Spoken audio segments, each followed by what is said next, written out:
लोग ज्ञान का घमंड कर लेते हैं कि मैं गीता को जानता हूँ, वेद को जानता हूँ, रामायण को जानता हूँ, महाभारत को जानता हूँ, छहों शास्त्र को जानता हूँ, चारों वेद को जानता हूँ, 18 पुराण को जानता हूँ।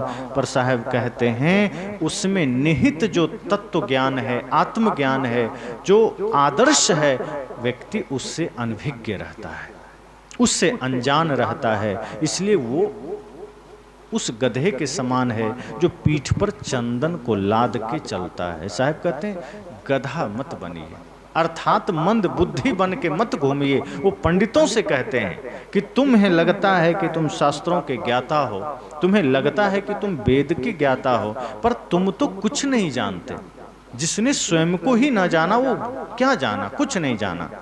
इसलिए साहब कहते हैं फिर परिमल बास न जाने गंवारा, वो इस शास्त्र के सुगंध से अनजान है, शास्त्र के रहस्य से अनजान है।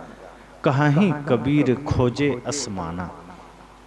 साहब अपना नाम स्वयं अपनी तरफ से उच्चारण करते हुए कहते हैं कि मैं कह रहा हूं कि ऐसे लोग बात तो बड़ी बड़ी करते हैं, लंबी चौड़ी करते हैं, आकाश पताल एक कर देते हैं और बाहर ऊपर ऊपर ही खोजते फिरते हैं।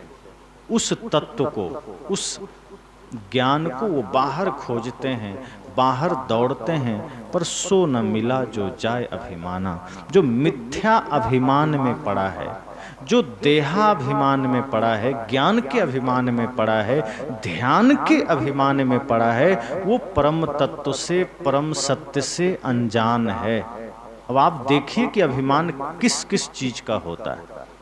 अभिमान सिर्फ धन का ही नहीं होता कि हमारे पास धन बहुत है, कि हम बहुत सुंदर हैं, कि हमारा घर बढ़िया है, कि हम जानते बहुत हैं। सिर्फ इन्हीं चीजों का अहंकार नहीं होता। साहब कहते हैं अहंकार तो ध्यान का भी होता है। बड़े बड़े ध्यानी बड़े बड़े अहंकारी हो जाते हैं।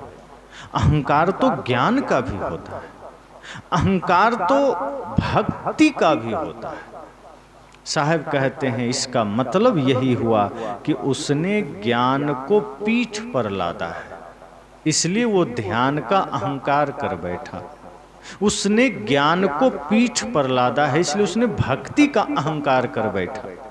अगर वही ज्ञान वो हृदय में ले पाता तो भक्ति तो विनम्र बनाती है, ज्ञान तो सरल बनाता है, ध्यान तो व्यक्ति को निर्मल बनाता है। यदि कोई ध्यान करता है और ध्यान का अहंकार आ जाए, इसका मतलब है ध्यान को उसने समझा ही नहीं। साहब कहते हैं ध्यान करके अहंकार आ गया, इसका मतलब ये तो बिल्कुल उल्टी बात हो गई कि कोई भूखा था, भोजन किया, अब भोजन के बाद उसे और भूख लग गई, अब वो और भूख से बेतहासा पागल हो गया। भोजन तो किया ही भूख मिटाने के लिए, अब भोजन भूख को बढ़ा दे, ध्यान ही अहंकार को जगा दे, इसका मतलब वो ध्यान को जाना ही नहीं, वो ध्यान को समझा ही नहीं। ध्यान व्यक्ति को सरल बनाता है, निर्मल बनाता है, पवित्र बनाता है। और आप कथा सुनते हैं ना, बड़े बड़े ध्यानी जो हिमालय में तपस्या करते थे, बरसों से तपस्या में रत हैं, ध्यान में हैं, और किसी ने उनका ध्यान भंग कर दिया, तुरंत श्राप दे देते थे, अर्थात तुरंत क्रोध जागृत हो जाता था। अब आप सोचिए, जो बरसों से ध्यान में होगा तो वो ध्यान उसको इतना निर्मल बना देना चाहिए, वो व्यक्ति इतना सरल, इतना सहज बन जाना चाहिए कि कोई गाली भी दे, जो कोई गाली दे तो जवाबो नहीं दीजिए। साहब ने कहा है कि जो गाली भी कोई दे तो मुस्कुरा दीजिए।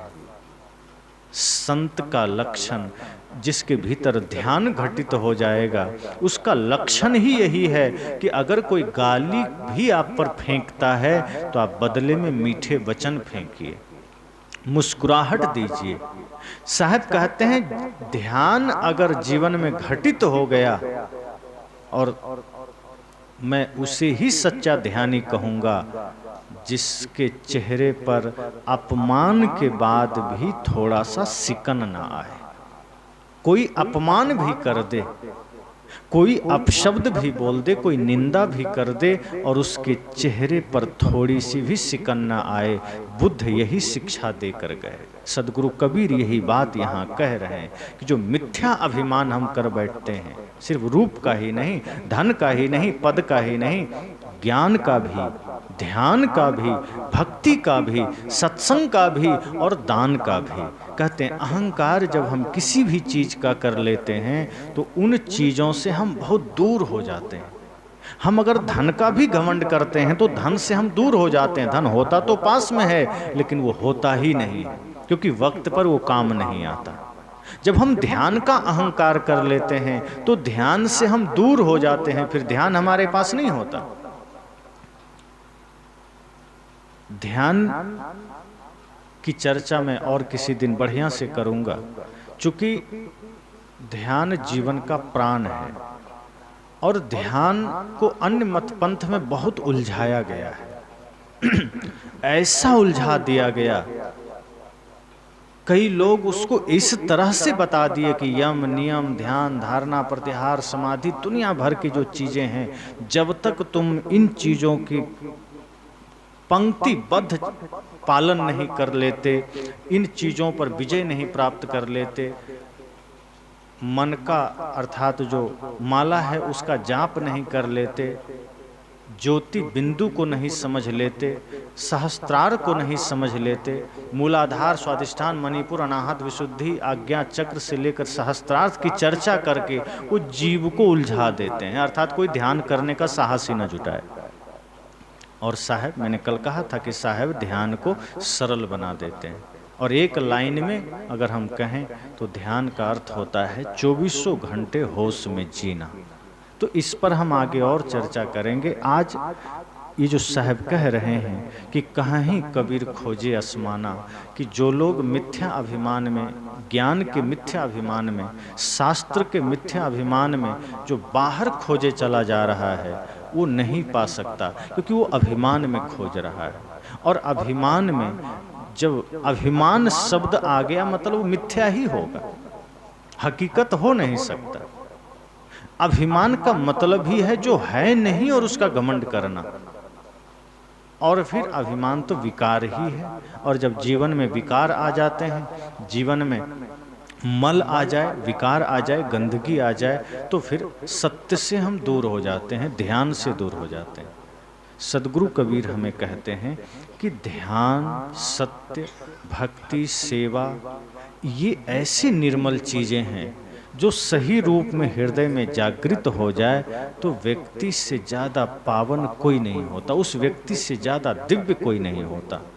क्योंकि भक्ति हो, चाहे सेवा हो, चाहे ध्यान हो, चाहे ज्ञान हो, वो हमें निर्मल बना देता है, वो हमें दिव्य बना देता है। इसलिए शास्त्र में कहा गया, दिव्य गुण संपन्ना जासह देवा, दिव्य गुण संपन्ना जासह देवी। जिसका जीवन दिव्य गुणों से संपन्न है वही देव है और कोई देव नहीं है। अगर हमारे जीवन में सत्य है, अहिंसा है, प्रेम है, करुणा है, तो साहब कहते हैं आप ही देव हैं, आप ही देवी हैं। और अगर हमारे जीवन में क्रोध है, अहंकार है, ईर्ष्या है, द्वेष है, मद है, मत्सर है, तो साहब कहते हैं वही इंसान दानव है, वही दैत्य है, वही राक्षस है। जो इन विकारों से मुक्त है वो देव है, जो इन विकारों से युक्त है वो दानव है। और ऐसा कब संभव है?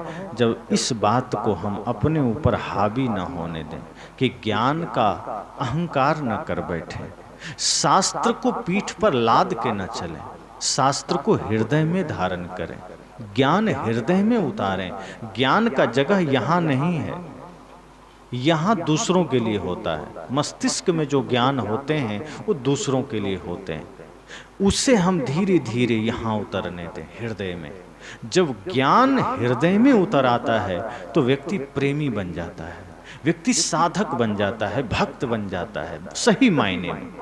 फिर वो भक्ति उसको निर्मल बना देती है, फिर वो ज्ञान उसको दिव्य बना देता है।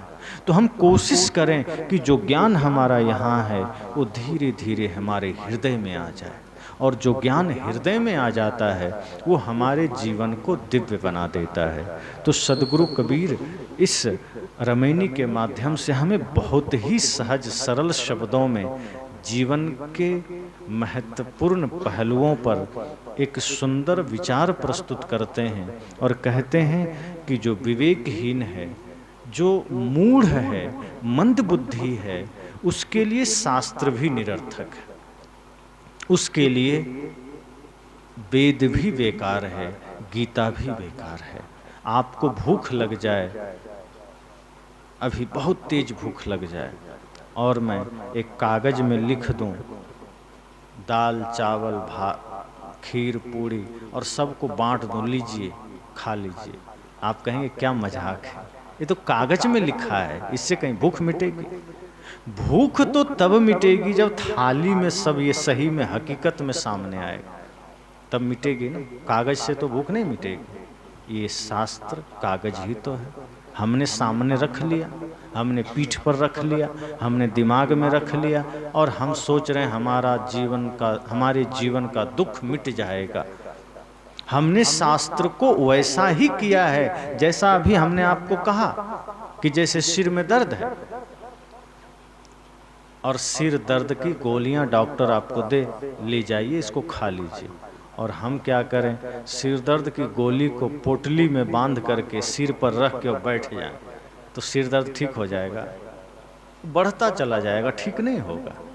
हमने जीवन के दुखों से मुक्ति के लिए शास्त्रों को सिर पे रख लिया, बैठ गया। अब दूसरे को तो लग रहा है तो बड़ा शास्त्रज्ञ आदमी है, शास्त्र साथ लेके चल रहा है, वेद का ज्ञाता है, पर साहब कहते हैं नहीं, तुम्हारे सिर पर होते हुए भी सिर से हृदय की दूरी है, और उस दूरी को जिस दिन कम कर दोगे सिर दर्द मिट जाएगा। अर्थात जो जन्म जन्म की दुख है जीवन में, जो जन्म जन्म की वासना है जीवन में, जो जन्म जन्म के कष्ट हैं, सब मिट जाएंगे। तो उसके लिए शास्त्र को सिर पर नहीं रखना है। सिर दर्द है तो दवा को सिर पर नहीं रखना है, उसे खाना पड़ेगा। भूख लगी है तो भोजन ग्रहण करना पड़ेगा। ऐसे ही अगर जीवन में समस्या है तो शास्त्रों में दिए हुए ज्ञान को हृदय में धारण करना पड़ेगा। तो सही अर्थों में हम भी दिव्य बन सकते हैं, देव बन सकते हैं। और फिर जब आप देव बन गए तो आपका घर देवालय तो बन ही गया।